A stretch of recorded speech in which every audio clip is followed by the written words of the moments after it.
नमस्कार। आप मुझसे जिस चीज़ की मांग कर रहे हैं कि मैम स्टैटिक जीके को पढ़ाइए, उसके बारे में बताइए, उसमें क्या क्या चीज़ें हैं, कैसे कैसे करना है, वो चीज़ों की आप मांग कर रहे हैं। देखिए, किसी भी सब्जेक्ट को शुरू करने से पहले आपको ये पता होना चाहिए कि पीवाईक्यू में जो भी आप जिस भी एग्ज़ाम की तैयारी कर रहे हैं, आप चाहे एमटीएस की कर रहे हो, चाहे आप सीएचएसएल की कर रहे हो, आपको सबसे पहले ये पता होना चाहिए कि उसमें किस तरह के क्वेश्चन जो हैं वो पीवाईक्यू में पूछे जाते हैं। इसीलिए आपको कहा जाता है कि पहले एक बार पीवाईक्यू को एनालिसिस कर लीजिए, देख लीजिए, मोक लगा लीजिए, तब आपको समझ आएगा कि किस तरह का लेवल है, किस तरह के क्वेश्चन पूछे जाएंगे, और जो मैं पढ़ रहा हूँ या मैं पढ़ रही हूँ वो उसके साथ साथ में रिलेवेंट है भी या नहीं। मैं आंखें बंद करके कुछ भी तो नहीं पढ़ रही हूँ। ये सारी चीज़ों को भी ध्यान में रखना बहुत ज़रूरी होता है। तो सबसे पहले आपको स्टैटिक जीके के टॉपिक्स बता देती हूँ, क्या सबसे ज़्यादा पूछे जाते हैं, और इन टॉपिक को जानना ही बस इतना काफ़ी नहीं है। देखिए, अगर मैं आपके लिए साइड हो जाऊँ, एक बार आप इन्हें पढ़ लीजिए, इन्हें एक जगह पे लिख भी लीजिए। बस इतना ही जानना काफ़ी नहीं है कि टॉपिक क्या है। टॉपिक आपको नहीं पता क्या स्टैटिक जीके में क्या क्या पूछे जाते हैं। देखिए, स्टैटिक जीके का पोर्शन हमें ऑलमोस्ट हर किसी को पता होता है कि हाँ, यहाँ से क्वेश्चन उठता है, नहीं उठता है, क्या कैसा क्वेश्चन आता है, ये सारी चीज़ों का हमें थोड़ा बहुत अंदाज़ा होता है। बट हमें पूरा डीप में बताना ज़्यादा मुश्किल हो जाता है, क्योंकि उसके लिए पीवाईक्यू की एनालिसिस लगती है, जिसमें बहुत ज़्यादा मेहनत लगती है। तो उस काम को मैंने ही आपका कम कर दिया है, और मैं एक एक करके टॉपिक को समझाऊंगी, किस तरह का क्वेश्चन आता है, कैसा क्वेश्चन आता है, और कैसा तरह का हो सकता है। सबसे पहली चीज़ जो आपको क्लियर कर दूं, ये 10 टॉपिक, सिर्फ 10 टॉपिक लिखे गए हैं। स्टैटिक जीके इतना वास्ट है कि उसे कोई भी कंप्लीट नहीं कर सकता है, बिल्कुल भी नहीं कर सकता है। आप ये सोच के मत चलिए कि आप एक एक चीज़ याद कर लेंगे, ये नहीं है पॉसिबल। बहुत वास्ट कंटेंट है, इसको ख़त्म करना बहुत ही ज़्यादा मुश्किल है, पर हम तब भी एक अप्रोच ले सकते हैं, एक अच्छे टारगेट की तरह चल सकते हैं, तो हम मैक्सिमम क्वेश्चन को अचीव कर पाएंगे, क्रैक कर पाएंगे। क्लियर है इन चीज़ों के बारे में आपको? इसमें देखिए, ये जो टॉपिक है ये मोस्टली देखे जाते हैं, ठीक है, क्योंकि ये तो मैंने आपके लिए 10 ही लिखे हैं। इसके अलावा भी बहुत सारे टॉपिक है जिनसे क्वेश्चन उठते हैं, बट ये आपको मोस्टली बता दिए कि अगर आप स्टैटिक जीके में से कुछ ही पढ़ना चाहते हैं, क्योंकि बहुत सारे टॉपिक से बहुत सारी चीज़ें हैं, क्योंकि स्टैटिक जीके जो है ना वो ओवरलैप करता रहता है। कभी ज्योग्राफी के साथ कर रहा होता है, कभी वो पॉलिटी के साथ कर रहा होता है, कभी हिस्ट्री के साथ कर रहा होता है। स्टैटिक जीके में स्लोगन्स बोले जा रहे हैं जो मॉडर्न इंडिया में, वो भी पढ़ाया जाता है। तो ये ओवरलैप करता रहता है, तो बहुत सारा कंटेंट हो जाता है।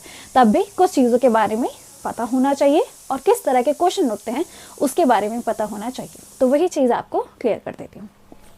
एक एक करके बात करते हैं।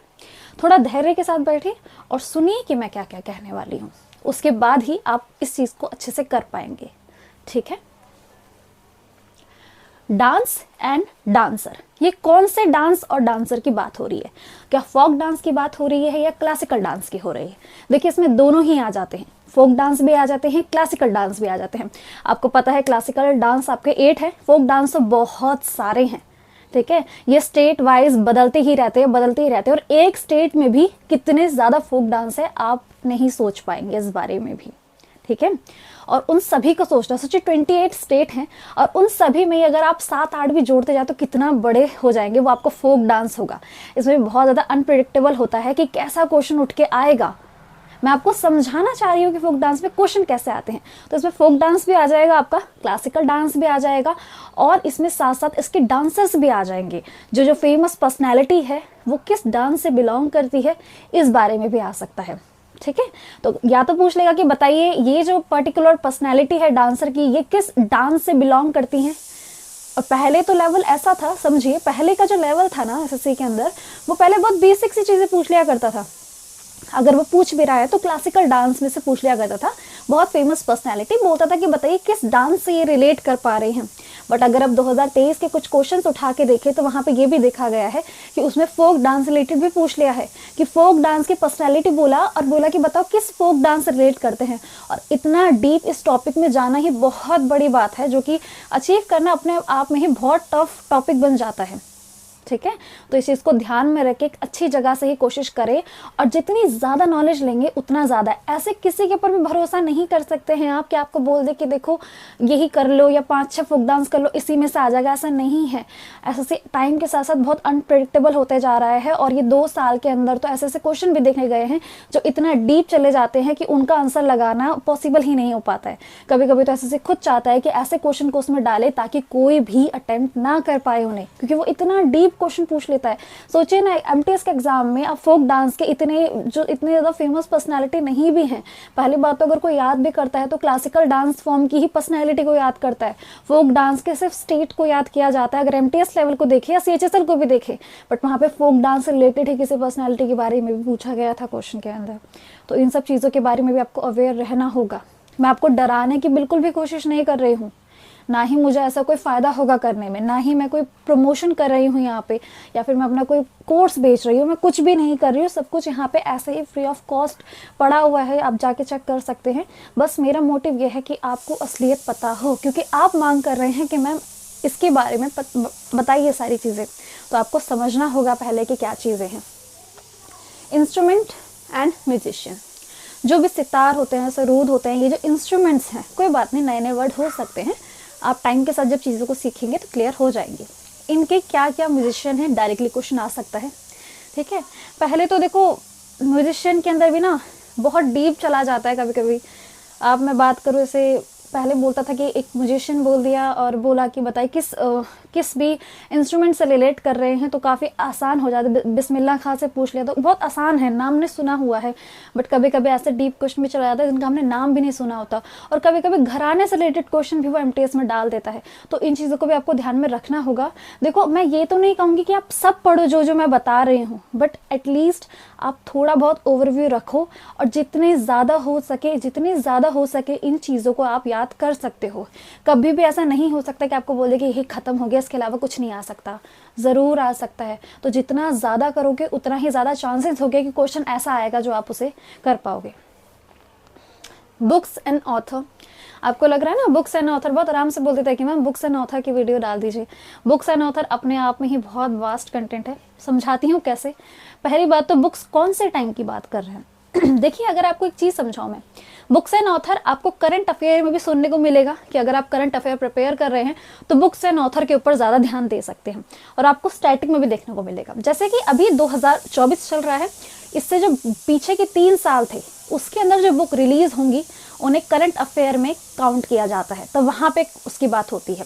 पर अगर हम 2021 से सारे पहले की जो भी बुक्स हैं उन सबको स्टैटिक जीके में ऐड कर लिया जाता है, चाहे वो एंशिएंट हिस्ट्री की बुक्स क्यों ना हो, चाहे वो मेडिवल हिस्ट्री की बात क्यों ना हो, कोई भी बुक हो, उससे रिलेटेड जो भी उनके ऑथर हैं उनके बारे में आपको जानकारी होनी चाहिए।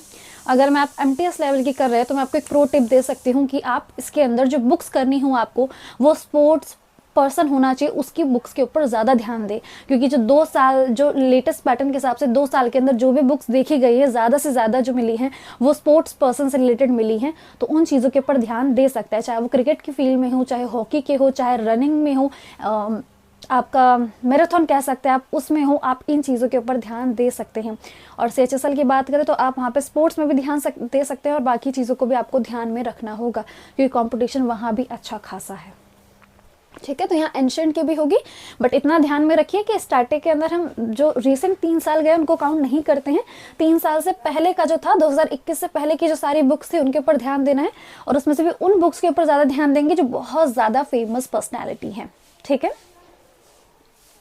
फेस्टिवल एंड मेला, अलग अलग जगह पे बहुत सारे फेस्टिवल लगते हैं, जैसे कि आपने कुंभ मेला तो सुना ही है, ठीक है, अंबुबाची मेला, ये सारे मेला हैं, इन सब के बारे में भी आपको पता होना चाहिए। एटलीस्ट आप फेमस मेला तो कर लें, जितना हो सके उतना करें। ये नहीं कि किसने बोल दिया 10 कर लो तो हो जाएगा। देखिए, वो अपनी तरफ से मेहनत कर रहे हैं, आपको उसके अंदर ऐड ऑन करते रहना होगा, उसी में अपना ऐड ऑन करिए और अपनी नॉलेज को आगे बढ़ाइए। तो मैं एक ही लाइन बार रिपीट कर रही हूँ कि जितना हो सके उसके अंदर इतना ज़्यादा डाटा आप कलेक्ट कर सकते हैं इसमें। ठीक है। फेमस पर्सनालिटी अवार्ड, ये जो अवार्ड वाला कंसेप्ट है ना, ये देखा गया है आपका, ये 2023 के एग्ज़ाम में ही ज़्यादा देखा गया है। क्या हुआ इसमें कि पहले तो पूछ लिया जाता था कि ये जो डांस है वो कहाँ किस जो डांसर है वो किस डांस से रिलेट करते हैं, ये पूछ लिया जाता था। फिर थोड़ा बहुत वो म्यूजिशियन के अंदर भी घराने में घुसा। अब क्या पूछ रहा है कि बताइए जो फेमस अवार्ड्स होते हैं, पद्म विभूषण, पद्म भूषण, वो कौन से डांस के या फिर किसी भी म्यूजिशियन को किसको मिला है और किस ईयर में मिला है, ये चीज़ पूछी जाती है। समझ रहे हैं वो कितना ज़्यादा आपसे खुद चाहते हैं वो आपसे क्वेश्चन ना बन पाए। कुछ क्वेश्चन तो जीएस में इसीलिए ऐसा डाल जाते हैं, इसीलिए बोलते हैं जीएस सबसे ज़्यादा टफ होता है। बाकी आप मैथ्स में प्रैक्टिस करके निकल जाएंगे, आप रीजनिंग में भी मैथ्स अच्छा होता है तो रीजनिंग आराम से हो जाती है। इंग्लिश एज एक सब्जेक्ट पढ़ना होता है, उसमें भी हम बहुत सी चीज़ें कवर अप कर लेते हैं।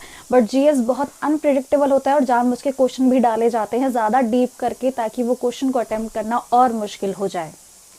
तो किसी भी ईयर का अवार्ड पूछ लेगा तो आप इतना कर सकते हैं कि जो फेमस पर्सनालिटी है, चाहे वो डांस के फील्ड में हो चाहे वो म्यूज़िक के फील्ड में हो, उसमें भी आप इस चीज़ का ध्यान रख ले कि किसको कब अवार्ड दिया था।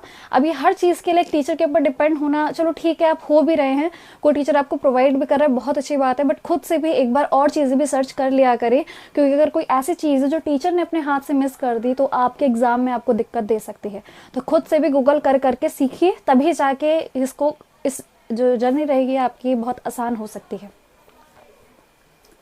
फिर आपका सेंसस 2011 में जो सेंसस हुए थे, ठीक है, इसकी वीडियो ऑलरेडी अपलोडेड है, आप जाके चेक कर सकते हैं। सेंसस वाला मैंने पढ़ा रखा, आई बटन पे क्लिक करना, वहाँ से देख सकते हो।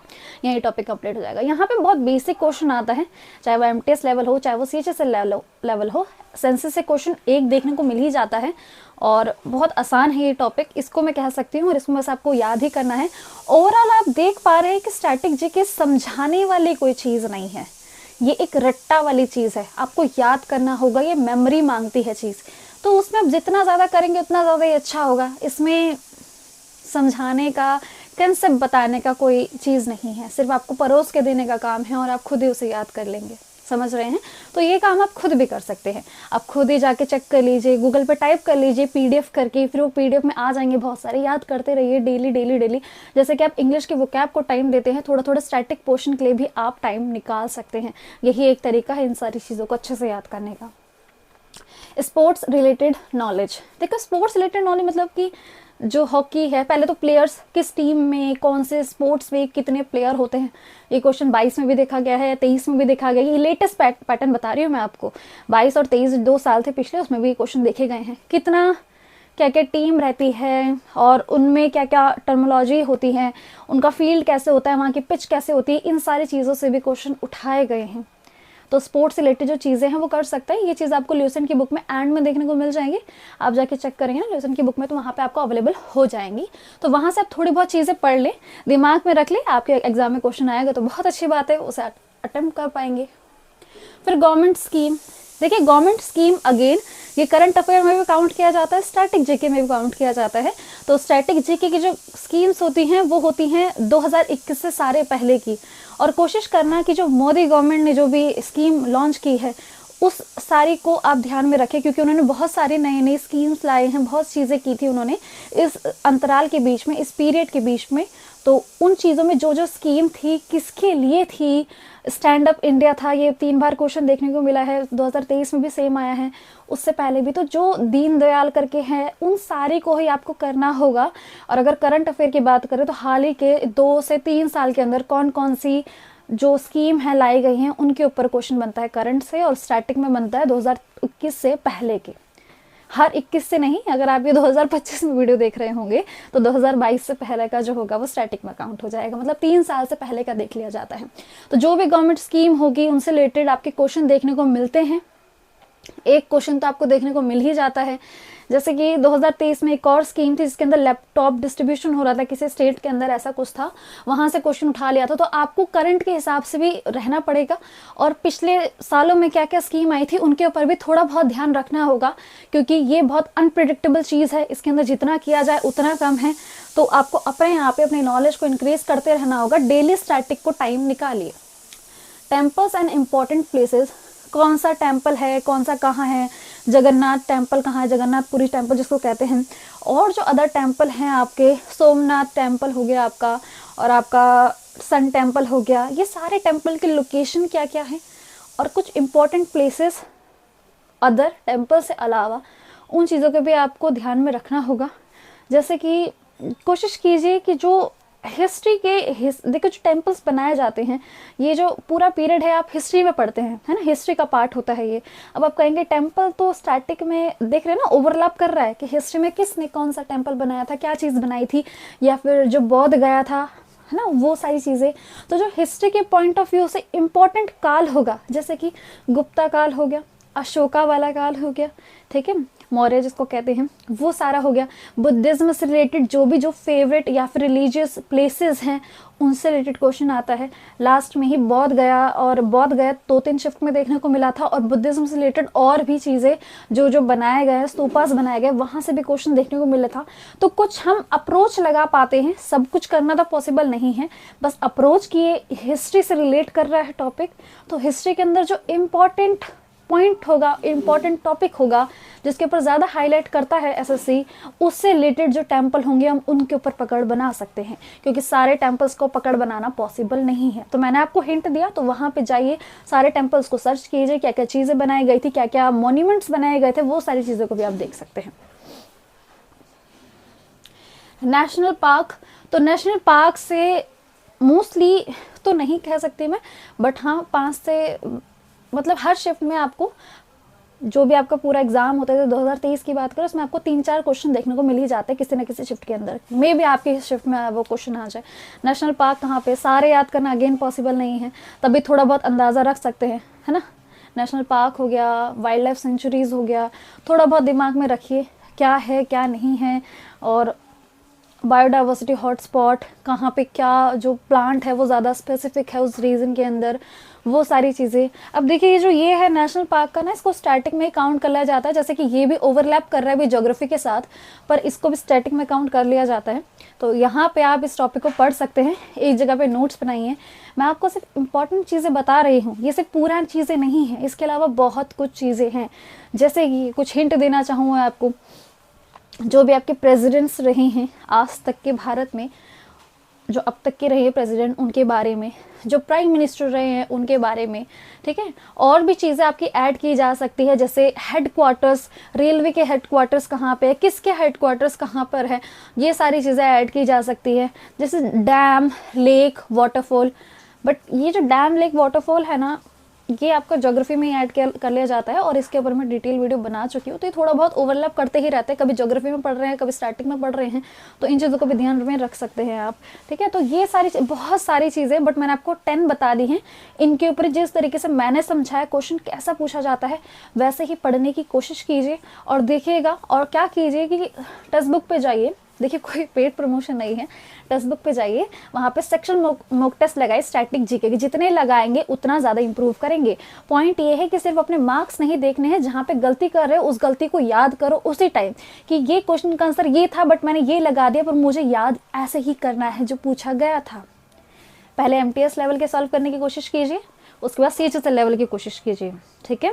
ऐसा मत सोचिए किसी भी यूट्यूब पे, मैं अपनी बात भी नहीं करूंगी, मैं हर किसी की बोलूंगी। मैं ऐसे नहीं कह रही कि मैं ही सबसे अच्छा कंटेंट प्रोवाइड कर सकती हूँ, बहुत लोग हैं ऐसे करने वाले, मैं तो बल्कि अभी न्यू हूँ, ठीक है। अगर आपको फेथ लगता है तो आप जुड़ सकते हैं, अदरवाइज अदर टीचर को भी देखिए। मैं कभी ऐसा नहीं कहूँगी आप मेरे ऊपर पूरा फुल्ली डिपेंडेंट हो जाएं, अदर जगह भी चेक कीजिए, मे भी कुछ पॉइंट मैं छोड़ दूँ तो वो कोई और कवर कर रहा हो, समझ रहे हैं इस पॉइंट को, ठीक है। हमें यहाँ पे कोई वो नहीं है आपको किसी टीचर से इतना ज़्यादा लगाव करने की, ठीक है, थोड़ा बहुत होता है क्योंकि हमारा बॉन्ड बन जाता है पढ़ाई के साथ साथ, बट ओवरऑल आप सिलेक्शन के लिए पढ़ रहे हैं तो अपने जो गोल है उससे भटकिए मत, और चीज़ों को अलग अलग जगह से भी चीज़ें कवर कर सकते हैं। मे बी यहाँ से छूट जाए तो वहाँ से कवर अप हो जाए, ये चीज़ भी टेक्निक आप अपना सकते हैं। यही एक अकेला तरीका है जिससे आप ज़्यादा से ज़्यादा चीज़ें कवर कर सकते हैं। स्टैटिक सारा का सारा रट्टा का काम है, जितना ज़्यादा कर सकोगे, जितना ज़्यादा मेमोरी में सेव कर सकोगे उतना ही ज़्यादा अच्छा है। कोशिश कीजिए जो टॉपिक जो आपके रिलेट करते हैं ज्योग्राफी से, अदर से, उनको लिंक बना लो। जैसे कि ज्योग्राफी के अंदर जैसे सेंसस वाला टॉपिक है तो मैप से लिंक बनाने की कोशिश करो। तो आपका जैसे यहाँ पे टेम्पल वाला टॉपिक है, तो इसको हिस्ट्री में ही जहाँ पे पढ़ रहे हो वहीं पे गौर करने की कोशिश करो। तो उससे होगा क्या, जो हिस्ट्री का आपका जैसे अशोका का पीरियड पढ़ रहे हैं तो अशोका का पीरियड तो स्ट्रांग होगा ही होगा, साथ में आप उससे लिंक करते हुए टेम्पल्स भी याद कर पाएंगे, जो भी उन्होंने मॉन्यूमेंट बनाए उन सारी चीज़ों को भी ध्यान में रख पाएंगे। मेडिवल हिस्ट्री के अंदर जो जो चीज़ें थी उनसे लिंक कर करके हम चीज़ों को मेमोरी में ज़्यादा अच्छे टाइम तक सेव कर सकते हैं। This is the only way to secure a good marks in static GK. बहुत डिटेल में समझाने की कोशिश की है ताकि आपका ये भ्रम टूट जाए, क्योंकि आप मुझसे कह रहे थे मैम स्टैटिक जीके की प्लेलिस्ट लाइए। देखिए, आपको रियलिटी चेक देना ज़रूरी है। मैं चाहे कितना भी करवा दूँ, ठीक है, कितना भी चीज़ें मैं कवर अप करवा दूँ, आपके एग्जाम में कुछ भी आ सकता है, बट मैं आपको एक अप्रोच ही दे सकती हूँ जो मैंने दी। मैं कोशिश तब भी करूँगी कि आपके लिए इसके लिए प्लेलिस्ट भी लाऊँ और उसके बारे में आपको कंटेंट भी प्रोवाइड करूँ कि जितना मैं एनालिसिस कर पा रही हूँ क्वेश्चन कितना डीप जा रहा है। बट जैसा देख रही हूँ 2022 से 2023 में वो घरानों तक भी पहुंच गया। अब जो कि सीजन लेवल में पूछा जाता था वो अब एमटीएस में भी क्वेश्चन एक आध जगह पे पूछ रहा है। वो उन शिफ्ट वाले बच्चों का पता नहीं क्या ही हाल हुआ होगा, बट अब 2024 में क्या हाल होगा ये नहीं पता। बट हमारे पास सिर्फ एक यही वे है कि हम जितना ज़्यादा डीप चीज़ों को कर सके उसे करें, ताकि एक अच्छा स्कोर तो कर ही सके।